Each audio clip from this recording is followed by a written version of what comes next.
em Daniel capítulo 6.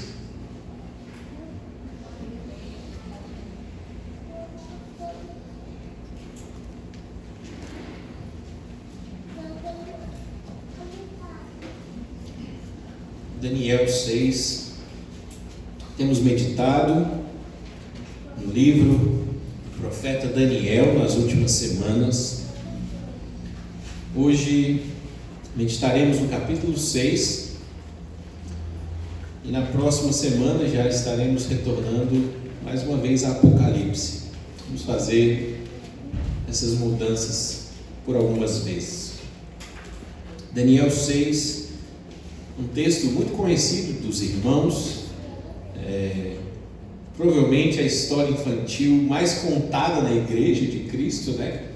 Todas as crianças aí conhecem a história de Daniel na cova dos leões. Se não conhecemos, é porque a gente não está prestando atenção nos professores. Daniel 6, se a palavra do Deus Todo-Poderoso, e é o meio pelo qual ele fala com a igreja, e ele diz à sua igreja usando as seguintes palavras: pareceu bem a Dário constituir sobre o reino as 120 sátrapas que estivessem por todo o reino, e sobre eles 3 presidentes, dos quais Daniel era um, aos quais estes sátrapas dessem conta para que o rei não sofresse dano. Então mesmo Daniel se distinguiu destes presidentes e sátrapas, porque nele havia um espírito excelente, e o rei pensava em estabelecê-lo sobre todo o reino.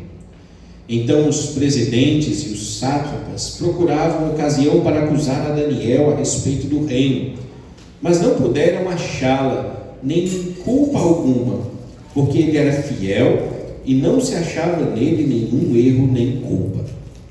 Disseram, pois, esses homens: nunca acharemos ocasião alguma para acusar a esse Daniel, se não a procurarmos contra ele na lei do seu Deus.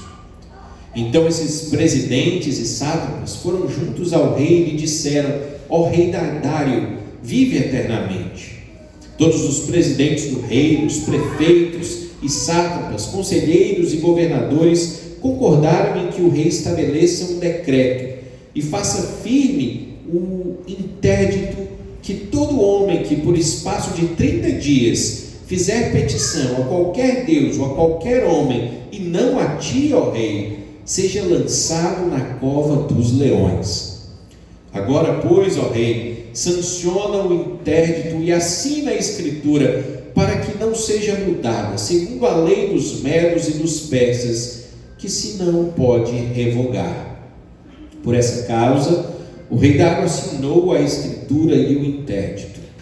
Depois, Daniel, quando soube que a escritura estava assinada, entrou em sua casa e em cima, no seu quarto, onde havia janelas abertas do lado de Jerusalém, 3 vezes por dia, se punha de joelhos e orava e dava graças diante do seu Deus, como costumava fazer. Então, aqueles homens foram juntos e, tendo achado a Daniel a orar e a suplicar diante do seu Deus, se apresentaram ao rei e a respeito do interdito real lhe disseram: não assinaste o interdito que por espaço de 30 dias todo homem que fizesse petição a qualquer Deus ou a qualquer homem, e não a ti, ó rei, fosse lançado na cova dos leões? Respondeu o rei e disse: essa palavra é certa, segundo a lei dos medos e dos persas, que se não pode revogar. Então responderam e disseram ao rei: esse Daniel, que é dos exilados de Judá, não faz caso de ti, ó rei, nem do interdito que assinasse. Antes, 3 vezes por dia faço oração. Tendo o rei ouvido essas coisas, ficou muito penalizado e determinou consigo mesmo livrar a Daniel, e até o pôr do sol se empenhou por salvá-lo. Então aqueles homens foram juntos ao rei e lhe disseram: sabe, ó rei, que a lei dos medos e dos persas que nenhum interdito ou decreto que o rei sancione se pode mudar. Então o rei ordenou que trouxessem a Daniel e o lançassem na cova dos leões. Disse o rei a Daniel: o teu Deus, a quem tu continuamente serves, que ele te livre. Foi trazida uma pedra e posta sobre a boca da cova. Selou-a o rei com o seu próprio anel e com o dos seus grandes, para que nada se mudasse a respeito de Daniel. Então o rei se dirigiu para o seu palácio, passou a noite em jejum e não deixou trazer à sua presença instrumentos de música, e fugiu dele o sono. Pela manhã, ao romper do dia, levantou-se o rei e foi com pressa à cova dos leões. Chegando-se ele à cova, chamou por Daniel com voz triste. Disse o rei a Daniel: Daniel, servo do Deus vivo, dar-se-ia o caso que o teu Deus, a quem tu continuamente serves, tenha podido livrar-te dos leões? Então Daniel falou ao rei: ó rei, vive eternamente. O meu Deus enviou o seu anjo e fechou a boca dos leões, para que não me fizessem dano, porque foi achada em mim inocência diante dele.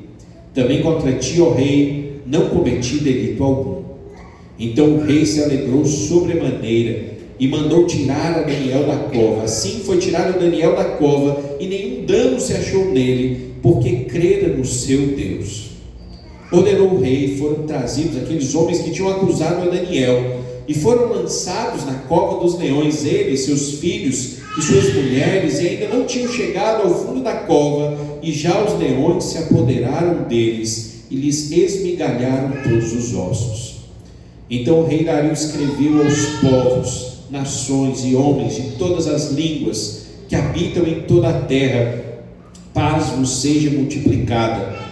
Faça um decreto pelo qual em todo o domínio do meu reino os homens tremam e temam perante o Deus de Daniel, porque ele é o Deus vivo e que permanece para sempre. O seu reino não será destruído, o seu domínio não terá fim. Ele livra e salva e faz sinais e maravilhas nos céus e na terra. Foi ele quem livrou a Daniel do poder dos leões. Daniel, pois, prosperou no reino de Dário e no reinado de Ciro, o persa. Amém. Vamos fechar nossos olhos mais uma vez e falar com o nosso Deus. Deus Santo, nós lemos a palavra do Senhor e agora pedimos, por meio da ação do seu Santo Espírito, que o Senhor nos capacite a compreendê-la e entendê-la bem, para que possamos ser transformados pela sua palavra, que converte os nossos corações mediante a ação do Espírito.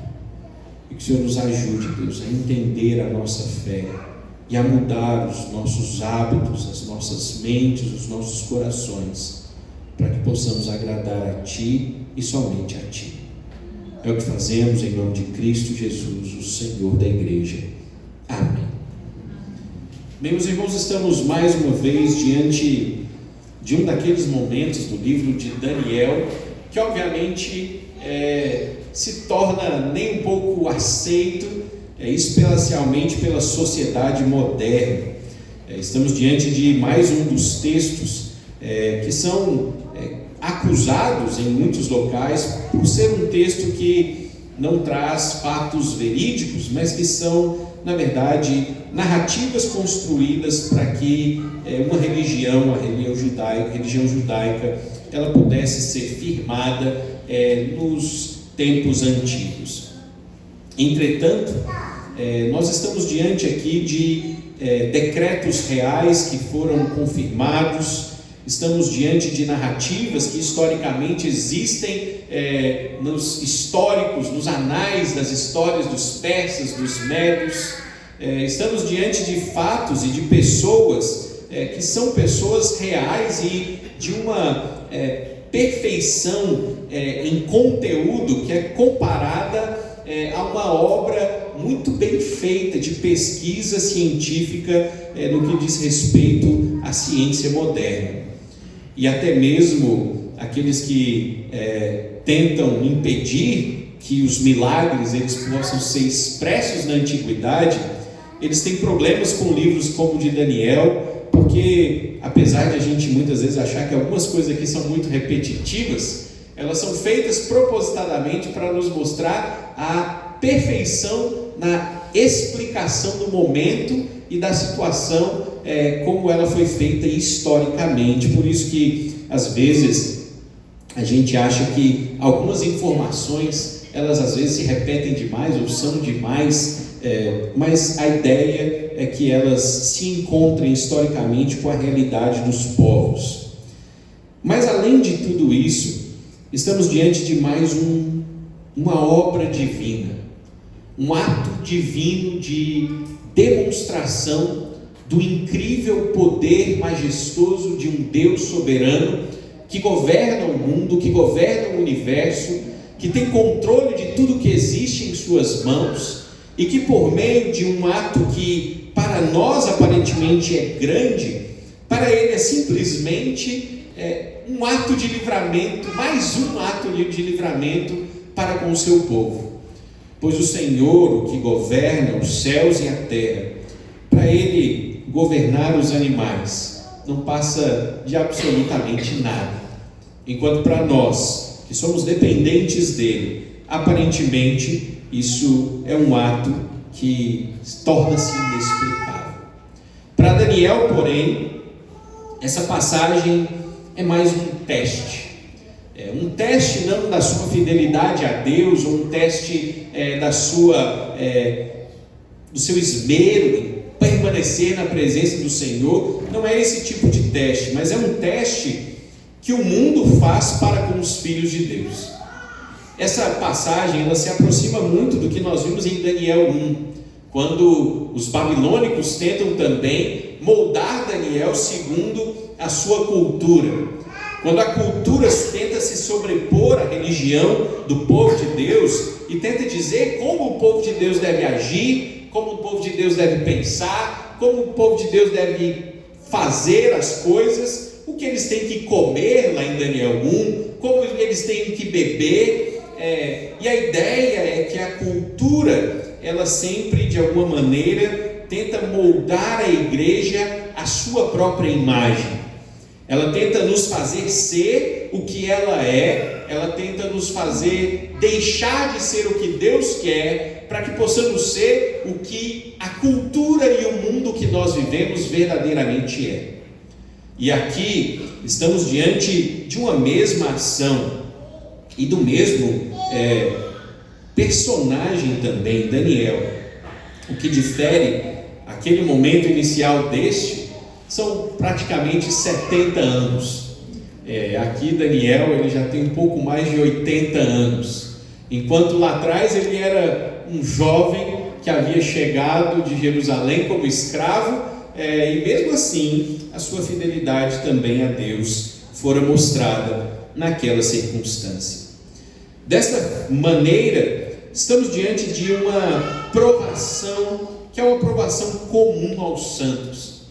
E é curioso pensar que Daniel, só pelo fato de esses dois textos existirem na mesma pessoa, em dois momentos diferentes, eles já nos ensinam muito.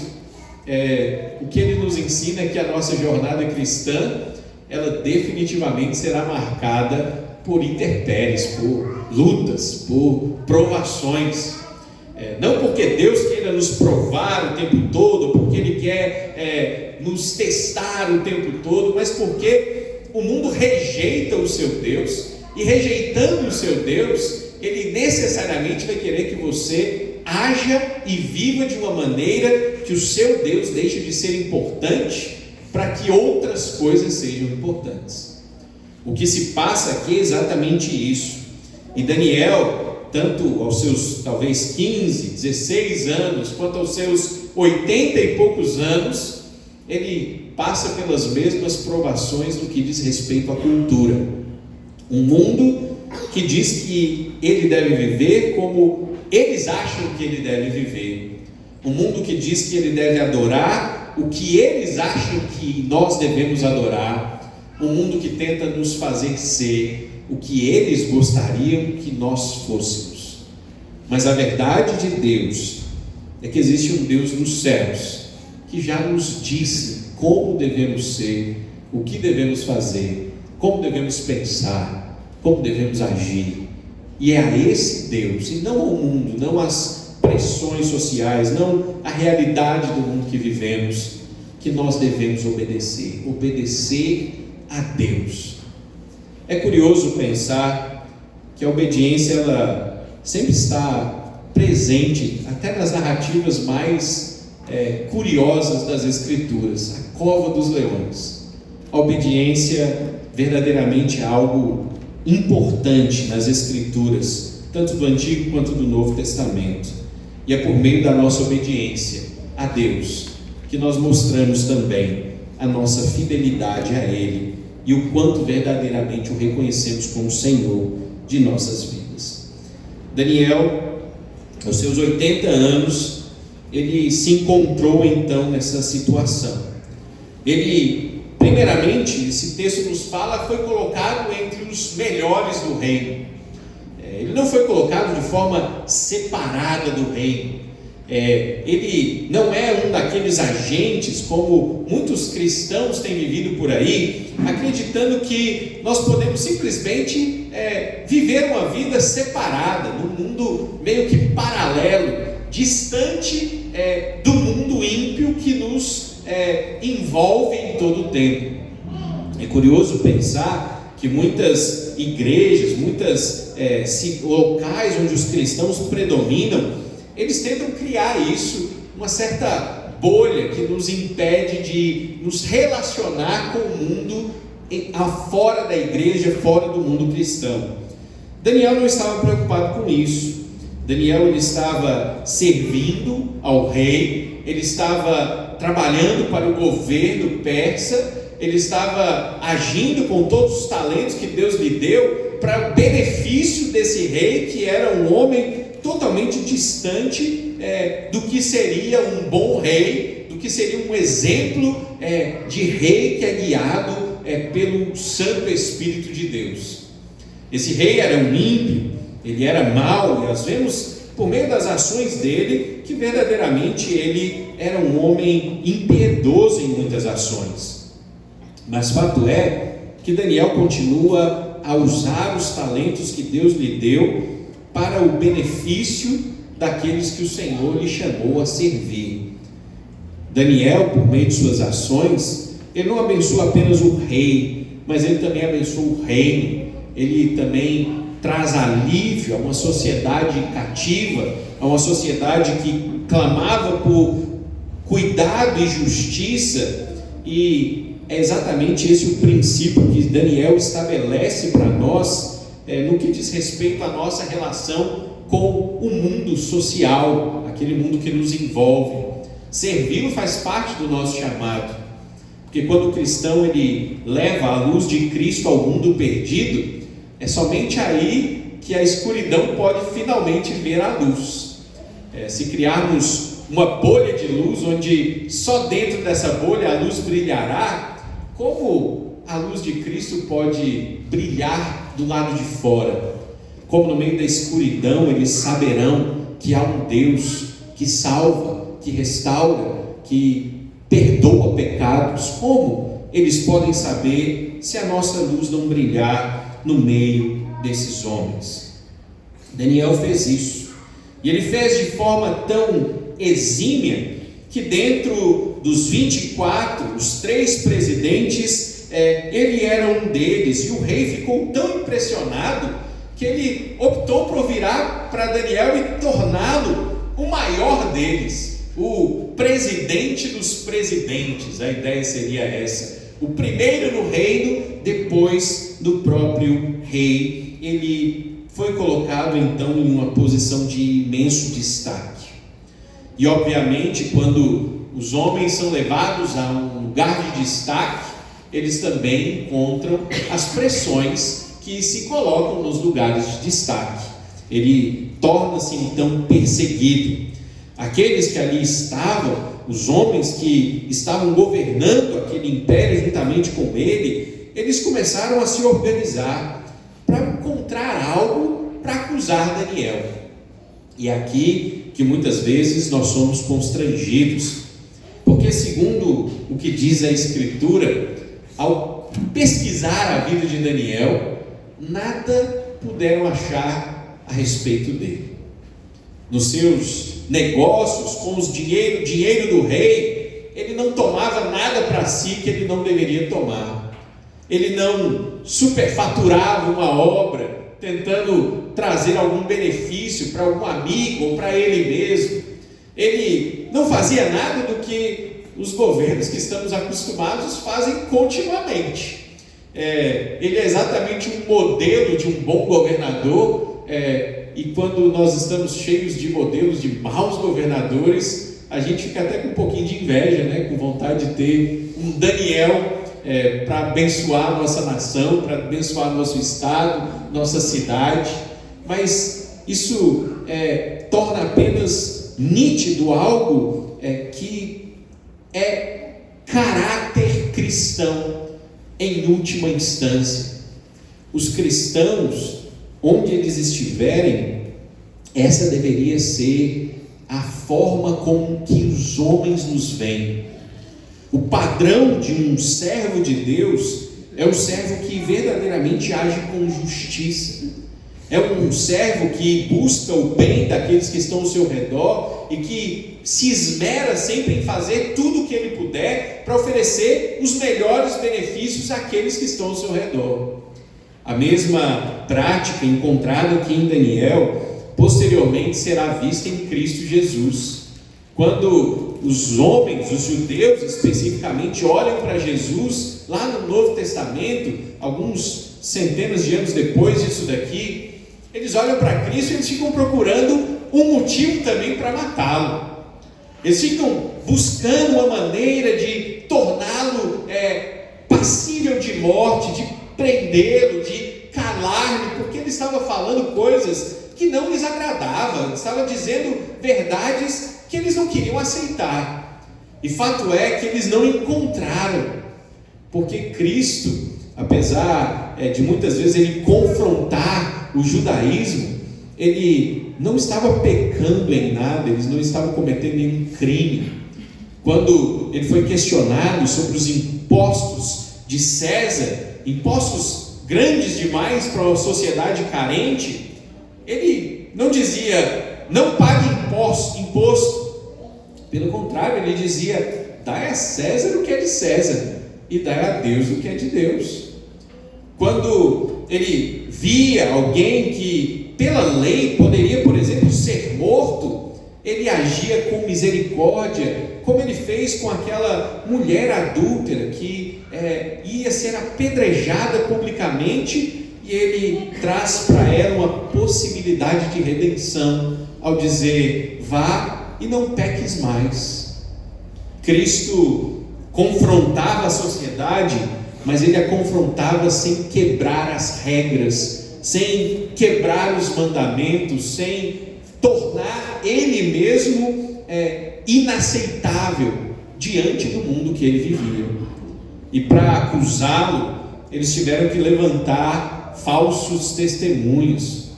Eles pagaram pessoas para dizer mentiras a respeito dele.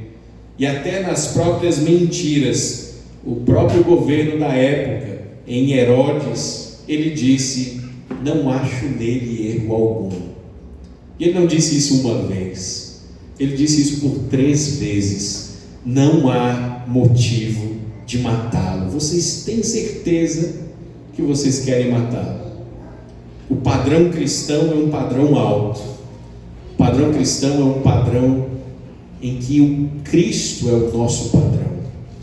E ele nos chama a viver uma vida justa e reta, não só no que diz respeito à nossa vida de fé, mas ele também nos chama a viver uma vida justa e reta aonde quer que estivermos, no nosso trabalho, na nossa relação com os nossos vizinhos, nos nossos relacionamentos com pessoas, amigos, antigos, familiares. Em tudo somos chamados a ser como ele foi, para que a glória dele se manifeste e se expresse na vida do povo de Deus e para que o mundo saiba que o nosso Deus nos tornou melhores, mais sábios, mediante a obra do Espírito Santo em nós.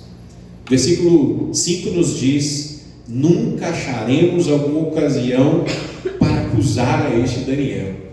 A falta de esperança dos inimigos dele é brava, né? Nunca acharemos. Eles não estão falando assim, vamos esperar o momento certo e a gente vai achar alguma coisa. Não, eles estão falando assim, não adianta, nunca a gente vai achar. Ele vai continuar sendo um bom servo, vai continuar sendo um bom crente, um bom servo de Deus dele. O único jeito, eles então dizem, de prendê-lo e de matá-lo é se a gente usar a própria fé dele contra ele mesmo. Olha o nível de astúcia que Satanás dá a esses homens. Como prendê-lo e como matá-lo? Bom, se ele é um homem fiel como ele realmente é, ele vai provavelmente manter-se fiel ao seu Deus, se forçarmos ele a adorar alguma outra coisa ou algum outro Deus. Qual foi então a ação deles? Os presidentes, os outros dois, obviamente, os sátrapas, os 21 que ali estavam, eles vão até o rei. E aqui a gente vê o glamour das palavras, no versículo 7, a beleza de como a gente pode tornar algo astuto, algo mau, em algo aparentemente belo.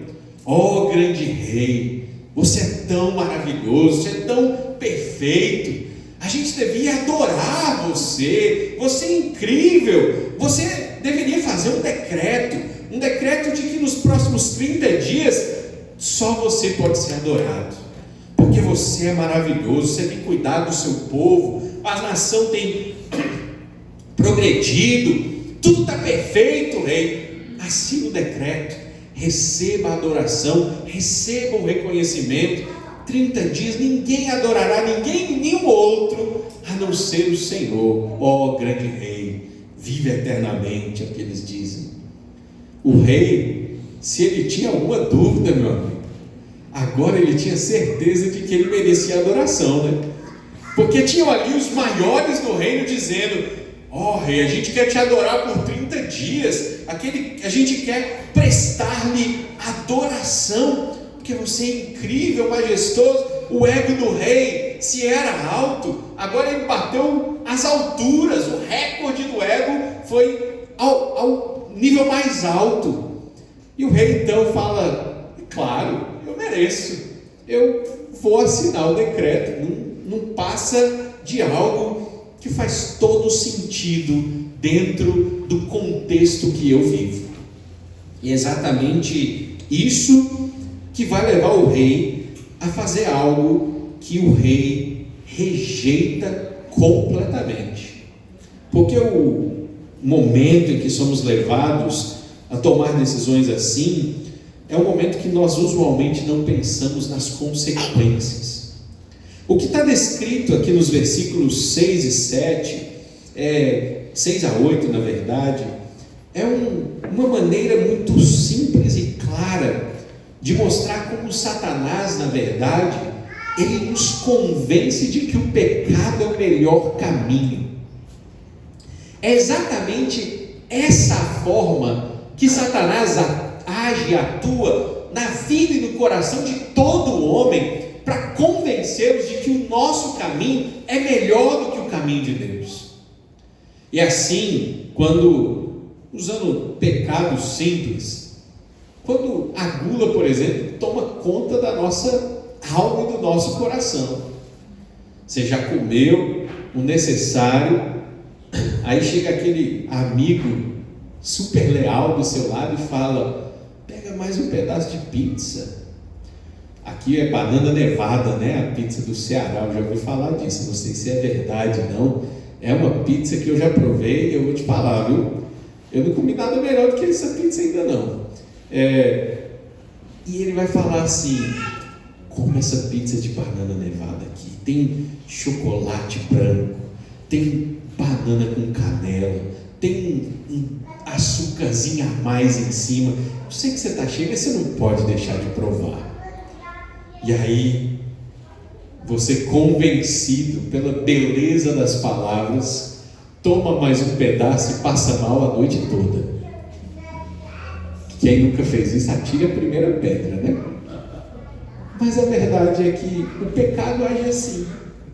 Ele nos engana, ele nos convence de que comer mais um pedaço não vai causar mal nenhum, de que dar um passo num lugar onde a gente não devia não vai ser algo tão ruim assim, porque a gente, na verdade, até merece mais um pedacinho de pizza.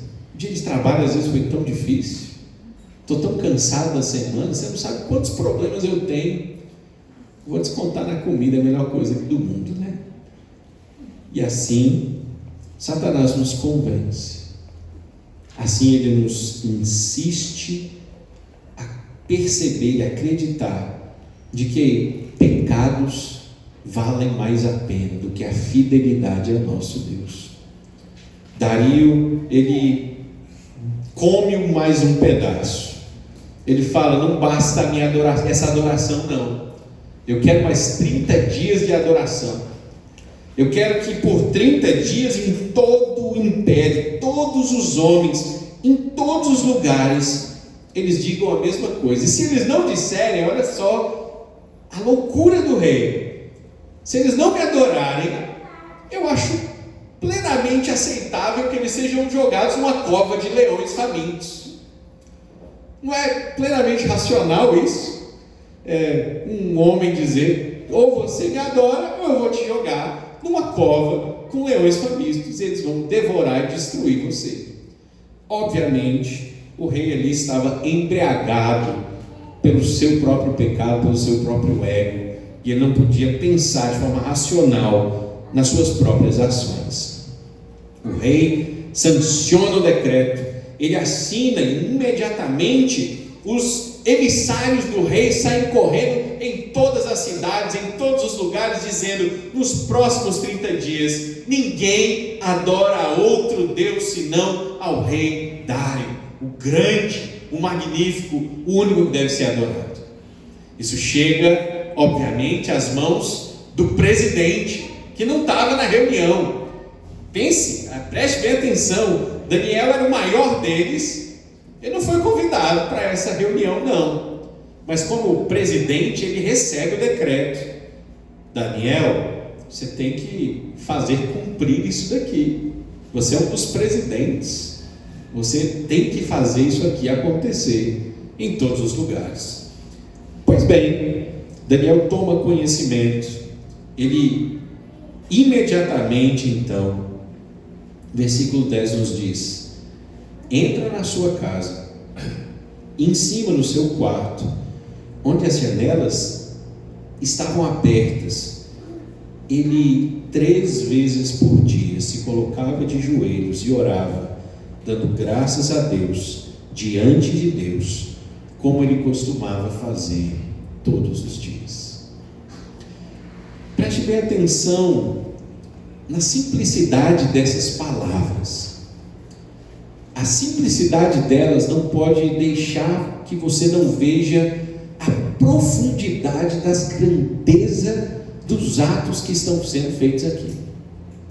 A simplicidade delas ele toma a escritura, ele vê o que acontece, ele ouve que quem não adorar o rei vai ser lançado numa cova de leão. O que ele faz imediatamente é entrar no seu quarto, prostrar os joelhos para o seu Deus e continuar fazendo o que ele fazia todos os dias. Porque para ele, o decreto do rei não pode ser maior do que o decreto do verdadeiro rei. E no decreto do verdadeiro rei, você vai se lembrar muito bem que lá nos mandamentos que Daniel conhecia, ele diz: não terás outros deuses diante de mim, não os adorarás, nem lhes darás culto, porque eu sou o Senhor teu Deus, que te tirei da terra do Egito, da terra da servidão. Não os adorarás, nem lhes darás culto. E depois ainda diz: não farás para ti imagem de escultura, nem semelhança alguma do que é em cima do céu, nem embaixo da terra, nem nas águas debaixo da terra, não as adorarás, não lhes darás culto, porque eu sou o Senhor. A lei era clara para Daniel: eu não posso adorar a nenhum outro. O que eu vou fazer? Tem um rei grande, magnífico, que está sobre mim dizendo: ou me adorem nos próximos 30 dias, ou vocês serão lançados na cova do leão. O que Daniel então faz? Ele vai para o seu quarto e ora ao verdadeiro Deus, porque ele não está se importando com a lei dos homens, se essa lei é contra a lei do seu Deus. Não há dúvidas, questionamentos, debates, discussões no que diz respeito ao que o Senhor nos ordena. E isso é algo que nós deveríamos ter por princípio como crentes e servos de Cristo Jesus. Quando Ele nos dá a sua lei, Ele não nos dá a sua lei como uma opção, como algo que a gente tem que seguir ou não, como algo que pode ser bom ou não para a gente viver ou não melhor no mundo. Ele dá a sua lei garantindo ao seu povo que não existe melhor maneira de se viver no mundo senão seguindo a sua lei, ouvindo a sua voz e andando nos seus caminhos. Não há outra forma de se viver bem senão assim. Não importa o que vai vir diante disso, não importa se vão te destruir, se vão te matar, se vão te mandar na cova dos leões, se vão tomar os seus bens, se vão te crucificar, não importa, obedeça e sigam. Essa é o que está estabelecido para nós, é o princípio para a igreja de Cristo Jesus, e é como a gente devia agir. Daniel nem para pensar, gente, veja bem, ele simplesmente vai para o seu quarto e ele continua orando, fazendo o que ele fazia antes. Aqui a gente já pode parar e pensar, fazendo um parêntese, e que Daniel já dá um show, né, na cristandade moderna. Vamos ser sinceros, 3 vezes ao dia parar, ir para o seu quarto, se ajoelhar, meditar na palavra de Deus, orar ao seu Senhor, ter um relacionamento profundo com Ele. Quantos de nós fazem isso 3 vezes ao dia? Quantos de nós fazem isso 1 vez ao dia? Quantos de nós talvez consigam fazer isso 1 vez na semana? E quantos de nós nem fazem? A verdade é que a gente vive um evangelicalismo moderno que ele é só evangelical, mas ele não é cristão. Ele não é cristão no sentido de que a gente diz uma coisa, mas a gente vive outra. E é isso que Daniel está nos fazendo nos confrontar agora, porque ele está nos mostrando que é viver uma vida verdadeiramente baseada nos princípios cristãos, onde Ele é o Senhor para nossas vidas, e onde, como Senhor, Ele deve ser buscado como nosso amparo, como nosso abrigo, como nosso braço forte, como aquele que sustenta a nossa vida, sustenta a nossa família, e que sem Ele estaríamos totalmente perdidos. É muito simples. As crianças que estão aqui, vamos pensar, quando você está com fome, você vai para quem, meu filho?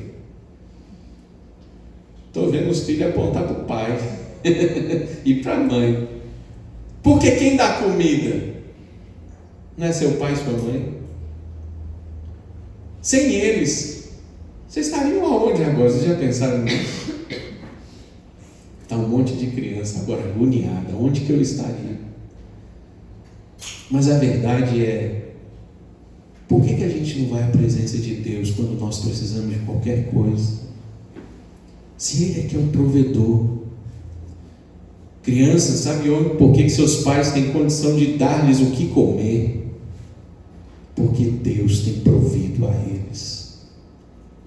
Porque Deus tem sustentado eles, tem dado trabalho a eles, tem dado salário a eles, tem cuidado da vida deles, e se Deus tirar a sua bênção e a sua mão sobre os seus pais, provavelmente toda a sua casa vai sofrer. Essa é a verdade. E quando nós, adultos, precisamos de alguma coisa, a gente não corre para Ele, a gente não para orar para Ele, a gente não busca a direção dEle. Quando a tentação vem, a gente não pede socorro para Ele, a gente não olha para Ele como alguém que pode nos livrar dos males que estão ao nosso redor, que pode restaurar-nos a sorte, como alguém que pode nos aliviar da carga que temos carregado todos os dias. Ele não tem sido o nosso amparo, Ele não tem sido o nosso Senhor, Ele não tem sido o nosso grande e bom amigo, o nosso Pai Celestial. Porque se não estamos fazendo como Daniel estava fazendo aqui, e eu não estou falando que todos nós temos que ter 3 momentos no dia, não é uma regra, estou falando de uma relação pessoal e profunda com o seu Deus. Se não temos isso, temos falhado como servos de Jesus. Daniel, ele sabia o que fazer porque ele estava bem perto do seu Deus. Se não estivermos perto do nosso Deus, quando as tentações vierem, o que a gente vai fazer? A quem vamos procurar? Que lei vamos seguir? Se não o conhecemos, como o encontraremos? Mas graças a Deus temos textos como esse, mostrando o servo de Deus dizendo: eu vou continuar orando. A janela da casa dele era aberta, não é que tinha como fechar não, viu gente? A ideia do texto aqui é que não tinha janela mesmo, era uma janela aberta que não tem como você não olhar para dentro. Então ela estava lá. E o que os inimigos de Daniel então começaram a fazer? Começaram a vigiá-lo nas janelas de sua casa, para ver o que ele estava fazendo. E quando eles viram que ele continuou orando, quando eles viram que ele continuou adorando o seu Deus, eles foram rapidinho para a presença do rei, e a cilada, a emboscada ao rei, ela se tornou manifesta. Eles chegam para o rei, e lembra daquela pompa toda das palavras que eles deram no versículo 4? Oh, magnífico rei, incrível! Agora eles chegam falando assim: ô rei, você não assinou um decreto falando para todo mundo te adorar? E o rei, ainda cheio do seu ego, ele fala umas palavras usadas pelos próprios presidentes e sátrapas. Ele diz para eles e diz: certa essa palavra, segundo, lá no versículo 12, a lei dos medos e dos persas, que se não pode revogar. Caiu na cilada direitinho. A emboscada foi feita e agora ele se vê diante de algo que ele não pode controlar. Versículo 13, eles dizem: então responderam ao rei: Daniel, um dos exilados de Judá, não faz caso de ti, nem do intérprete que assinastes, antes ora 3 vezes por dia, fazendo suas orações. O rei, ele fica então atônito, perdido, inquieto. O rei, durante aquele dia, ele tentou achar uma saída. A palavra aqui é empenhou-se para salvá-lo. Ele realmente tentou, ele tentou achar um jeito. Imagine o rei convocando os seus sábios, os advogados, do reino. Vem cá, como que a gente pode fazer para salvar Daniel e tudo mais? Mas o próprio rei disse: segundo a lei dos medos e dos persas, não tem como revogar. O rei então, ele faz o que ele tinha que fazer, porque agora quem está em jogo é o próprio rei. Que se o rei voltar atrás na sua própria lei, o rei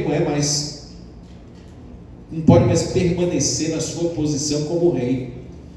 Algum dos seus sucessores provavelmente tomará o reino das suas mãos. porque o rei não é mais digno de comandar o império, de ser o rei sobre todas aquelas nações. Então o rei, para não perder o seu império, para não perder a sua grandeza, ele ordena que busquem Daniel. E ele ordena que lancem Daniel na cova dos leões. O versículo 16, porém, ele traz um detalhe importantíssimo nessa história. O rei então fala com Daniel diretamente. E ele diz: o teu Deus, a quem tu continuamente serves, que ele te livre. Preste bem atenção nas palavras do rei. O rei aqui, ele está fazendo como Herodes: eu lavo as minhas mãos, eu não tenho o que fazer, Daniel. Mas você não tem um rei, um Deus, chamado tantas vezes no livro de Daniel de o Deus dos deuses santos, né? O Deus que está acima dos outros deuses, um Deus que supostamente é superior. Ele agora vira para Daniel e fala assim: Daniel, se o seu Deus é verdadeiro, ele vai te livrar disso daí, porque eu, o verdadeiro rei aqui, eu não tenho nada para fazer, não tem como te salvar, e você vai ser lançado nessa cova. O ato de lançar na cova, ele se torna ainda mais absurdo, porque como se não bastasse lançar Daniel na cova, de alguma maneira eles ainda imaginaram que Daniel ia conseguir sair voando de lá, pulando as paredes, com um monte de leão faminto lá embaixo. Ele ia conseguir fugir deles, sair pela boca da cova e escapar. Então o que eles fizeram? Joga Daniel e bota uma pedra em cima, selada pelo rei, selada pelos presidentes e pelos sátrapas, para não ter jeito dele fugir de dentro da cova. É o absurdo dos absurdos, né? É literalmente um selo de incompetência, na verdade, dos deuses falsos e dos falsos domínios do mundo que nós vivemos. É curiosíssimo pensar nas ironias que Deus cria nas Escrituras. Tem como escapar de uma cova cheia de leão faminto, fechada com uma pedra e selada pelo rei e seus grandes? Tem como? Não tem como. Eles ainda botaram soldados na porta para ninguém tirar a pedra, como se desse tempo de Daniel ficar, sei lá, pendurado na pedra, sei lá o que ele ia fazer, até alguém tirar a pedra de lá e ele sair voando da cova. Fato é que o rei não dormiu naquela noite. Provavelmente os outros presidentes e os sátrapas, eles devem ter festejado a noite inteira, gente. Essa não está descrito aqui, mas o plano deles se tornou real. Não tinha dúvida para eles que ele estava morto, que Daniel aqui estava morto. O rei então, ele não conseguia dormir, fugiu dele o sono, é o que o versículo 18 vai nos dizer. E pela manhã, ainda com alguma certa esperança, o rei vai à cova dos leões.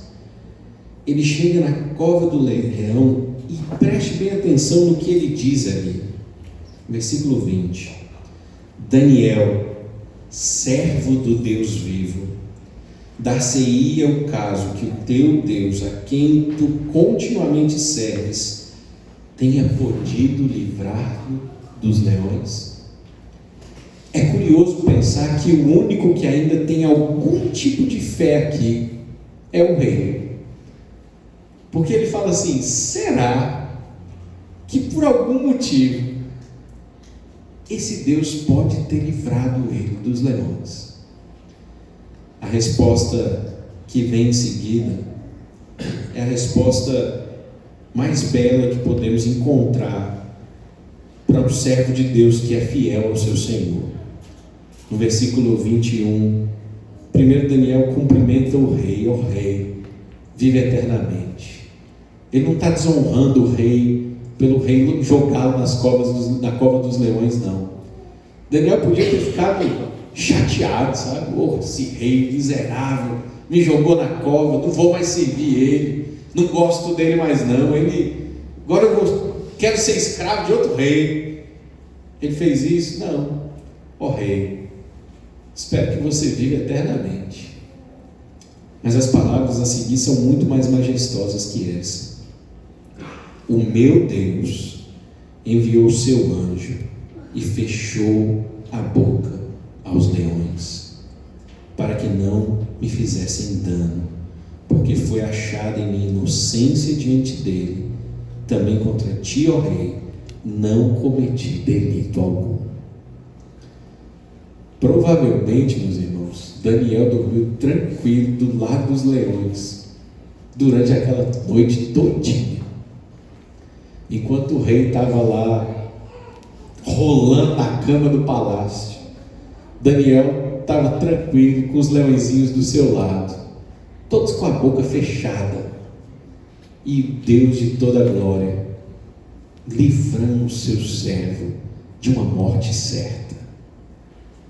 Isso é simplesmente uma manifestação nítida e clara do poder soberano de um rei, que não é um rei qualquer, mas é o rei de toda a terra. É o rei que livra da morte o seu povo. É o rei que a morte não pode conter o avanço do seu rei. E é curioso pensar que aqui a gente está vendo um fato que é livrar Daniel da boca dos leões, mas isso é uma característica do Evangelho em si, em todos os lugares que a gente fala do Evangelho. Porque para onde a gente olha para o Evangelho, o que Cristo faz pela sua igreja é livrar os seus servos da morte. De uma morte que é tão certa quanto a morte dentro de uma cova com um monte de leão faminto e uma pedra fechando a topo. Meus irmãos, o pecado é pior do que os leões. O pecado é muito mais grotesco e horripilante e poderoso do que leões famintos prontos a te devorar.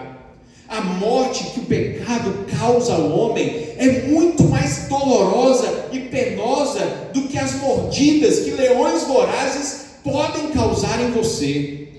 Porque o pecado, ele vai te matar de tal forma que não é só o seu corpo físico que vai sofrer e deteriorar e ser destruído, mas ele avassala a sua alma, ele destrói todas as esperanças da sua vida, ele acaba com o seu futuro, ele toma a sua eternidade, ele te lança no inferno, onde não há mais graça, não há mais esperança, não há vida. O pecado corrói a tal ponto que ele destrói tudo, mas o amor de Cristo é tão grande que até o que o pecado causou, ele liberta o seu povo. O pecado que nos possuía, que era o nosso dono, a partir do dia que Cristo veio ao mundo e morreu em nosso lugar, ele pagou o preço desse pecado.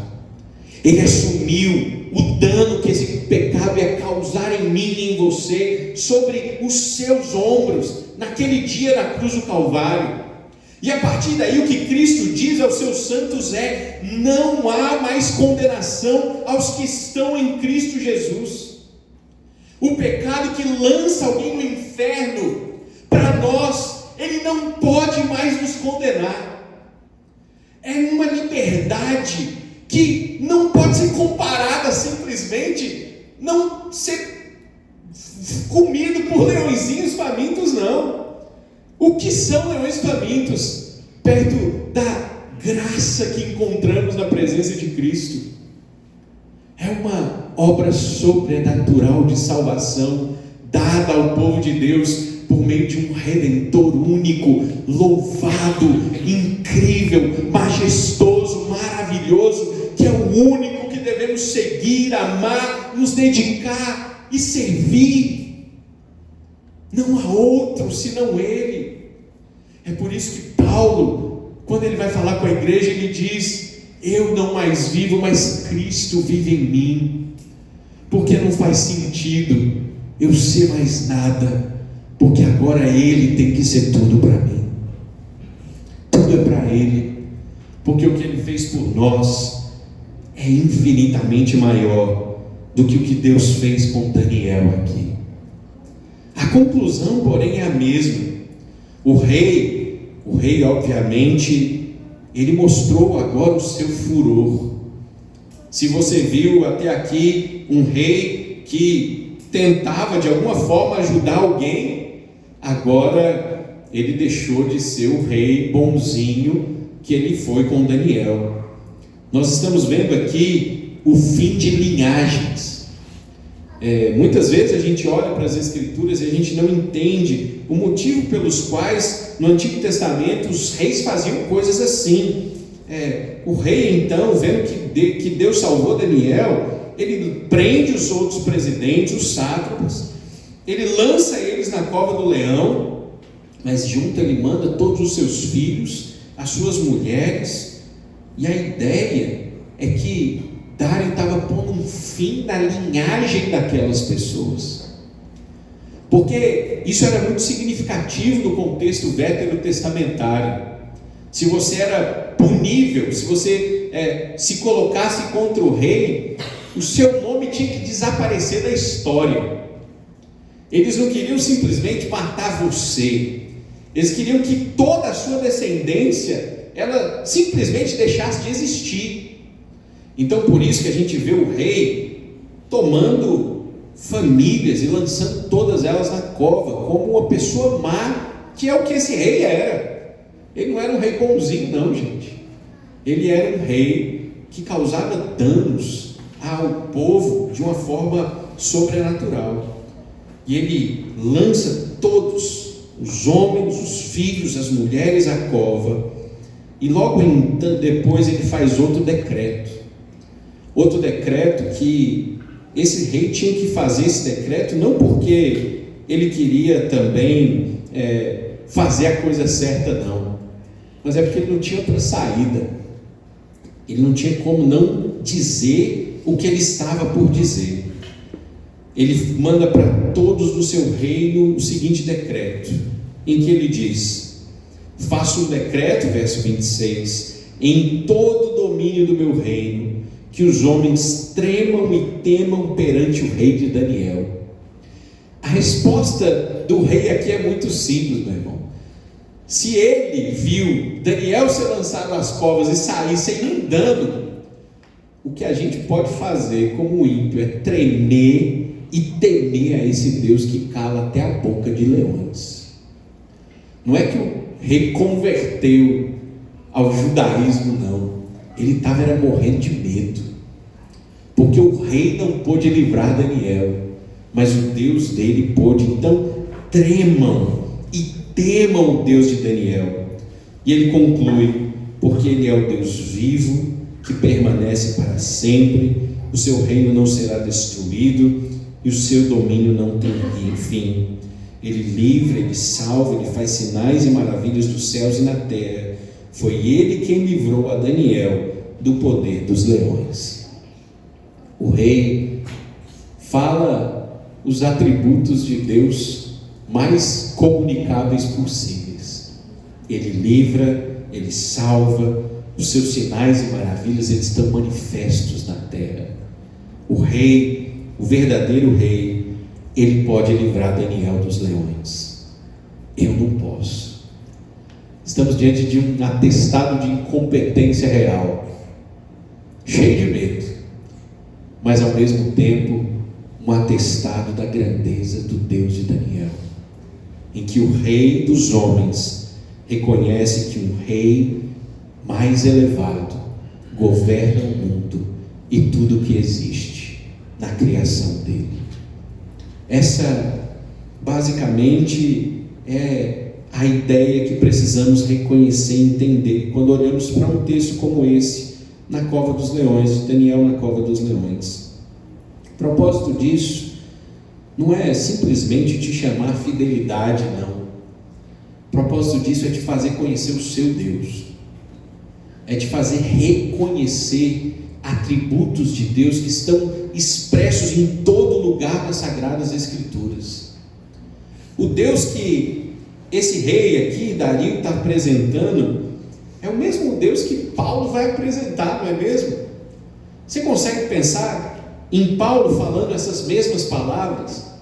Paulo poderia dizer: olha, esse Deus livra, como ele livrou Paulo das mãos dos judeus, do naufrágio, como ele livrou Paulo tantas vezes da perseguição do império, como ele livrou Paulo tantas vezes da morte. Paulo poderia também dizer: ele salva.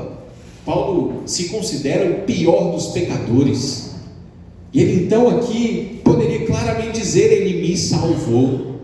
Eu era um assassino, eu persegui os crentes, ele me livrou, ele me salvou das trevas. Ele faz sinais e maravilhas. Paulo ia perseguir os crentes, ele tem os seus olhos cegos e ele vê-se a presença de Cristo Jesus dizendo: Paulo, por que você me persegue? E então Cristo chama para servir. E Paulo pode dizer: ele livrou de Daniel do poder dos leões. Ele livrou Paulo do poder do pecado.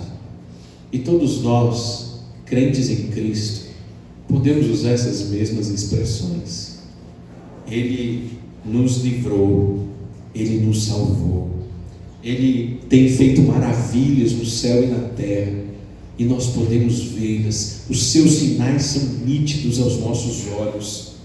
Ele nos tem livrado da boca dos leões, ele nos tem livrado do pecado e da morte. Só Deus pode fazer isso por nós. O que fazer diante de uma mensagem como essa? Qual a resposta que o povo de Deus pode dar diante do entendimento de que o nosso Deus é o Deus Criador, Redentor, poderoso entre as nações, que nos fortalece, nos abençoa, nos restaura? Como podemos responder a isso? Não vejo outra maneira de aplicar isso senão: meu irmão, se agora você conhece o seu Deus, confie nele até a última consequência. Confie que ele é a resposta que você precisa para todas as inquietações do seu coração. Não tenha dúvidas de que ele é o único que pode te livrar, te sarar, te salvar. Não tem outra saída a não ser Cristo Jesus e o seu reino. Se você sair daqui hoje insistindo em confiar nos seus antigos senhores, nos seus antigos deuses, naqueles pecados que ainda tentam dominar o seu coração, nos seus desejos carnais, se você sair por essa porta ainda querendo servi-los, é porque você está disposto a ser abocanhado pelos leões, devorado pelos inimigos dos homens, porque só há um que pode te libertar do império das trevas, e o seu nome é Cristo Jesus. Ou você volte-se para Ele hoje e deixe que Ele reine sobre a sua vida, ou você não pode dizer que você não foi avisado quando o inimigo chegar e tentar te destruir mais uma vez. Só há um caminho, e esse caminho é Cristo Jesus. Daniel sabia disso, e nós sabemos disso. Vamos orar, feche seus olhos, vamos falar com o Senhor. Deus,